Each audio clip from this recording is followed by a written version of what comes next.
Olá, graça e paz da parte do Senhor Jesus Cristo. Amém? A pandemia do coronavírus chegou ao mundo e pegou a humanidade de surpresa. Da noite para o dia, vimos a nossa vida mudar. A partir de então, foram impostas ações que impediram o nosso direito de ir e vir, restrições de liberdades, distanciamento social. O mundo, atônito, se prostrou diante do que via com seus olhos sem acreditar no que estava acontecendo. A igreja, por sua vez, não ficou de fora dessa realidade e também foi atingida. Isto mesmo, de repente, os templos tiveram que fechar as suas portas. Cessaram as reuniões e todas as atividades presenciais. Penso que esta pandemia, por mais inconveniente que seja, de certa forma, transformou a forma de sermos igreja. Porém, enquanto o mundo se rende a esta pandemia, a igreja deve enxergar esta situação como uma oportunidade para a igreja ser conforme Deus a idealizou. Cristo nunca pensou numa igreja apenas como uma construção estática, mas sim dinâmica, que se move e que chega a todas as pessoas. É sem dúvida uma oportunidade única que há muito tempo não se vê e que a igreja tem de cumprir a sua missão e alcançar de fato as pessoas mais necessitadas com uma mensagem de esperança. Eu quero ler Atos dos Apóstolos, capítulo 2, versículo 42 a 47. Vamos lá?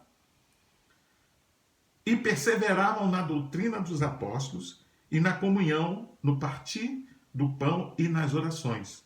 Em cada alma havia temor e muitos prodígios e sinais eram feitos por intermédio dos apóstolos. Todos os que creram estavam juntos e tinham tudo em comum. Vendiam as suas propriedades e bens, distribuindo o produto entre todos, à medida que alguém tinha necessidade.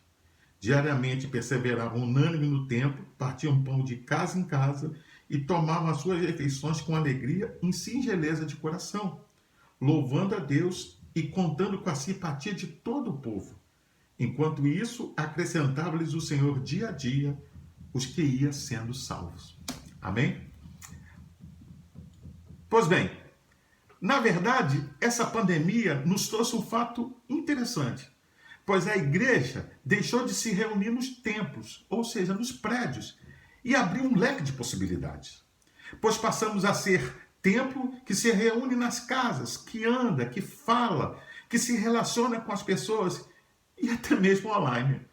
Passamos a ser uma igreja que não está presa à parede de um prédio e começamos a nos tornar uma igreja sem paredes. Quero refletir sobre alguns efeitos positivos que penso o coronavírus trouxe sobre a igreja. Em primeiro lugar, a igreja foi retirada do seu conforto.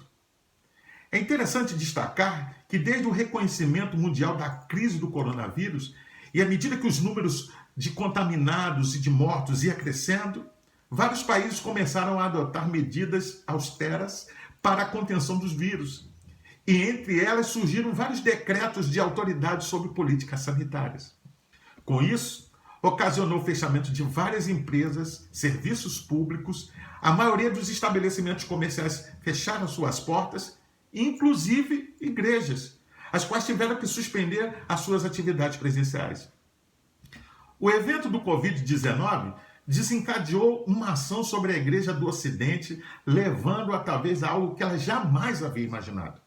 Da noite para o dia, pastores, líderes e membros viram a sua tranquilidade, regalias e muitas das suas expectativas sendo frustradas. Muitos líderes, organizações e igrejas, constatando que perderam contato com a maioria dos membros, a dispersão da membresia e que reduziu drasticamente a entrada de recurso financeiro, diga-se de passagem, única fonte de renda da maioria das igrejas, feitas de forma presencial nos cultos, de forma generosa e voluntária por seus membros, precisaram urgentemente de se reinventar através das redes sociais e do sistema de bancário online. Como tentativa para minorar esses efeitos, muitas igrejas e organizações investiram em cultos, estudos, conferências online, chats e salas de oração ao vivo, vídeos em canais do YouTube, contribuições missionárias e de evangelização, doação de alimentos, contribuição financeira através de meios virtuais àqueles que eram mais necessitados. Como disse Gideon Huff em seu artigo no site TheaFound, a igreja foi feita para tempos como esses. Se a igreja não é relevante para um mundo sob o domínio do coronavírus, ela não é relevante. Em segundo lugar, a igreja foi dispersa nos lares. A igreja e líderes, vendo a crise crescendo e se estendendo por vários dias diante dos seus olhos, sem mostrar nenhum sinal de solução a curto e médio prazo. De repente, se deram conta que precisavam incentivar os seus membros a retornar às práticas antigas, que estavam quase que totalmente esquecidas, tais como cultos domésticos, pequenos círculos de oração, estudos bíblicos em casa. Observe o que diz o escritor de Atos dos Apóstolos sobre a igreja. Todos os dias partiam o pão em suas casas e juntos participavam das refeições com alegria e sinceridade de coração, louvando a Deus. Foi como a igreja tivesse voltado ao tempo e pudesse vislumbrar um pouco do que foi a igreja em Atos. O culto e a comunhão saíram dos templos e voltou-se para os lares. Algumas igrejas, como meio de minimizar as imposições restritivas corretas das autoridades, que levou à privação da comunhão, adotaram também a prática online das ordenanças, tais como ceia e batismo. Ações essas, diga-se de passagem, que não receberam muitos adeptos e tiveram diversas críticas, pois a maioria das igrejas e líderes entendem que devem fazê-la presencialmente e em comunhão por orientação dos seus pastores. Ao analisar o quadro como um todo, penso que esta pode ser uma grande oportunidade proporcionada por Deus para a igreja centralizada em Cristo e sua mensagem cumprir a missão. A chance de ser igreja na sua essência, como fonte de salvação, esperança e cuidado aos necessitados em um momento em que isso parece muito difícil de se encontrar na sociedade. Em terceiro lugar, a igreja voltou à origem do seu chamado. Outro aspecto importante a ressaltar e salta aos nossos olhos nesse período, é que a maioria dos cristãos, privados de ir ao templo e participar das suas atividades presenciais, não se intimidaram. Muito pelo contrário, porque quem teme a Deus não teme nada. Eu não estou dizendo aqui que as pessoas não devem observar as orientações sanitárias e ter cuidado. Mas a igreja agora dispersa começou a anunciar a palavra de forma individual. Essa dispersão tem levado muitos cristãos aonde há corações sinceros aguardando a mensagem da salvação. O evangelho deixou de ser transmitido nos púlpitos pelos pastores e passou a ser anunciado pelos demais membros leigos da igreja. Isso demonstra, de fato, o que Jesus disse.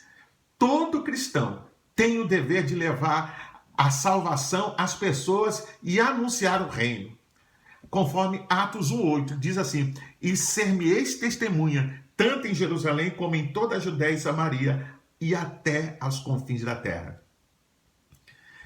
Cabe destacar que, infelizmente, nós nos esquecemos da história. E parece que Deus, por sua infinita graça, nos faz lembrar que quando a igreja de Cristo não cumpre a sua missão em boas situações, terá que testemunhar sobre as boas novas frente a situações difíceis e de grande ameaça. Agora, pare somente alguns instantes e ignore toda a situação ao seu redor. E pense quantas pessoas a mais estarão entre os salvos se fizermos mais por Cristo. Curiosamente, a igreja de Cristo, ao invés de diminuir a sua ação na sociedade, temos visto o oposto. Esta pandemia tem se tornado um instrumento de mobilização para que a expansão da igreja chegue a todos os lares, às pessoas que há pouco tempo atrás não estavam sendo alcançadas. E por que não dizer chegar ao mundo? Por causa do distanciamento social, novas portas começaram a abrir.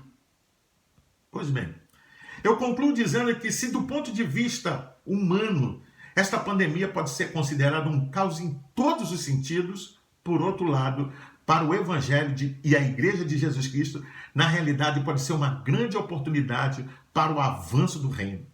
Pois a semente do fruto da pregação pelos membros leigos podem ser espalhadas por regiões vizinhas da área do templo e pode dar muito fruto em abundância.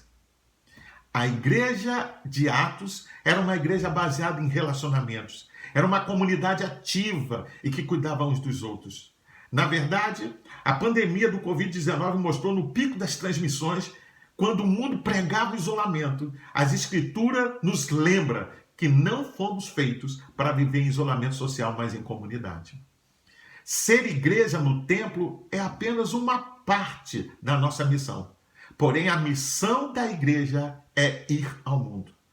O escritor de Atos nos diz que todos os dias continuavam a reunir-se no pátio do templo e em suas casas. E o Senhor lhes acrescentava todos os dias aqueles que iam sendo salvos. Por fim, a igreja e líderes na pós-pandemia, quando começamos a ver sinais de reabertura dos templos, deveria repensar no seu modus operandi e voltar para suas origens. Deveria repensar em pelo menos 3 aspectos.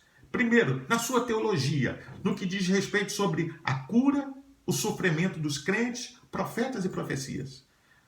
Cabe ressaltar, não houve nenhum profeta que se manifestasse dizendo que ia chegar a pandemia no mundo. Não há, e a gente fica procurando onde estão as águas milagrosas, as orações de poder. Muitos que pregavam que o crente não sofre. Precisamos repensar a nossa teologia, porque naquilo que acreditamos é o que nós somos e é aquilo que nos move a fazer na obra de Cristo. Nós devemos também repensar a nossa eclesiologia sobre alguns aspectos em questões, por exemplo, descentralizar mais as suas atividades, utilizar mais a pregação de membros e de leigos e a adoção de pequenos grupos. Na área da evangelização, penso que poderíamos otimizar a prática de culto doméstico, a importância da evangelização pessoal, individual e ainda dar continuidade aos cultos online. Eles não deveriam cessar pós-pandemia. Que o Senhor, nosso Deus, nos ajude a superar esta crise e que a igreja possa ser, na pós-pandemia, mais forte. Que possamos anunciar o reino com mais intrepidez e entusiasmo e falarmos das boas novas a todas as pessoas e dizer, Jesus em breve voltará. Que o Senhor te abençoe e te guarde. Que a graça do Senhor possa estar sobre a sua vida. Fique na paz. Deus te abençoe.